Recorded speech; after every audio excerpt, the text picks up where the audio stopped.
Today I want to talk to you about your mindset.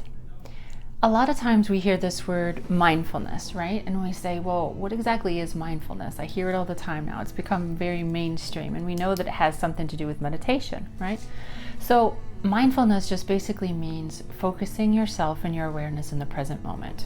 Pretty easy, right? Well, easy to say, not easy to do. So what are we doing if we're not being mindful? Well, if we're not being mindful, we're having anxiety, for example, anxiety about a future event that hasn't even happened yet, but we're feeling anxious about it because our focus is in the future. We're being stressed about something. We're stressing over maybe something that happened. Where's our focus at? Well, it's in the past. So you see that our minds are very capable of going to wherever we lead them. But we can either lead them, or we can just allow these thoughts to come up, and then we grab onto these thoughts and we think, oh, well, that's the thought I have. And then what happens? And we let go. Okay, if we're going down this mindset path, we let go, we let the thought happen, we spiral. We're just all into our emotions, all into our thought, and we're just following along, right? Letting the thought lead instead of us leading the thought. But as you become more aware, as you become more mindful of your life, and as you start maturing and gaining control, this is what happens.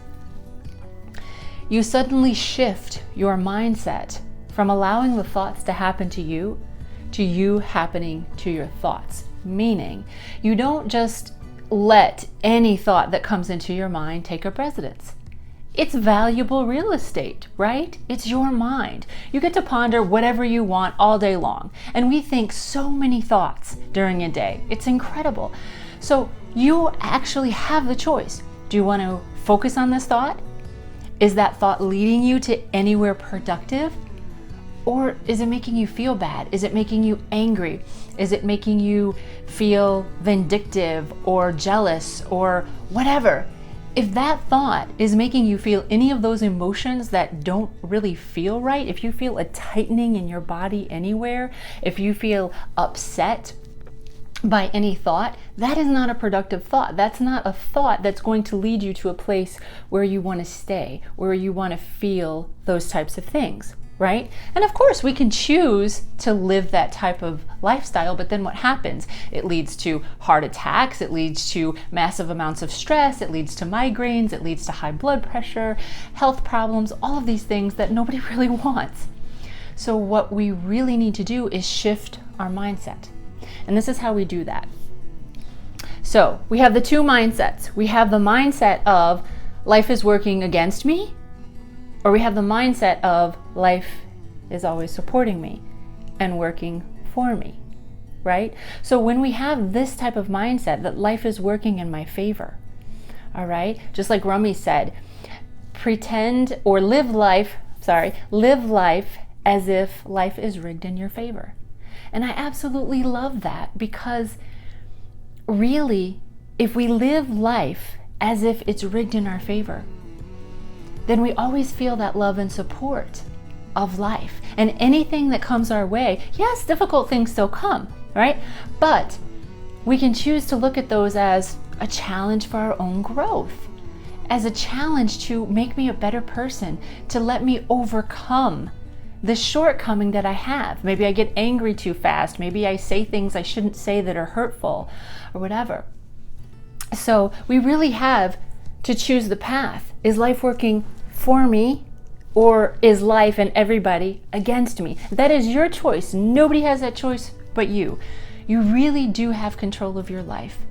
Why? Because you have control of your thoughts. You have your mind. Nobody can control that, right? Sometimes outside circumstances we really can't control, but there are things that we can control. And when we control our thoughts, we can do very magical, wonderful things with those thoughts. So really, there are 3 steps in getting happier in your life and being more mindful. What are those 3 steps? They are, number 1, learn to control your thoughts.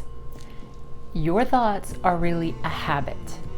Okay, think about that for a minute. They're a habit. You have a habit of thinking positively or a habit of thinking negatively about people, situations, and your life. So watch your thoughts. Number 2, change your thoughts. You are in control. You are actually in control of your mind and your thought processes. You have control. Nobody can take that away from you. People can say what they want. They can, a lot of times you can't control your outside circumstances, but people cannot control what you have going on in your mind. Okay? That's up to you. So as you've paid attention to your thoughts, now you're going to learn to control them. You are no longer going to let them control you. Okay? So if you find yourself going to a negative place, you stop it immediately and you focus on thoughts that you would rather have. Okay? Because if you're going to allow yourself just to go down to a negative place with your thinking, you're going to make yourself miserable. And no one can control your amount of misery that you can give yourself if you just let your thoughts go into negative territory day after day after day. You are going to be miserable, and nobody wants that, right? You don't want that. I don't want that. So we change our thoughts. And the third step, love yourself and accept yourself. So sometimes this is a little hard because we're not taught as children to love and accept ourselves. A lot of us grew up with old school parents who taught us to just be seen and not heard. They might have not listened to us very much. Our opinion wasn't really taken into consideration. Often our emotions weren't validated. So we grew up with this idea of not being important or always trying to people please, or that we could never be enough for our parents. Extended out to our relationships, our significant others, and things like that. So we have to learn to love ourselves. And how can we love ourselves? We can love ourselves by being kind to ourselves, by doing things every day that take care of ourselves, little self-care activities. And whatever that is for you, that might be working out, that might be doing your favorite hobby, taking a hot bath, massaging lotion into your body. It might be watching a funny movie. It might be a number of things, whatever you enjoy personally. But make a list. I made a list of things that I absolutely love to do, and I try to engage in those activities as much as possible in my life, and make sure that every day I'm doing something to do some type of self-care, to say, hey, Melissa, I love you, I'm taking care of you, and we're gonna be okay. All right? So it's like loving your inner child that may have not gotten enough love as a child.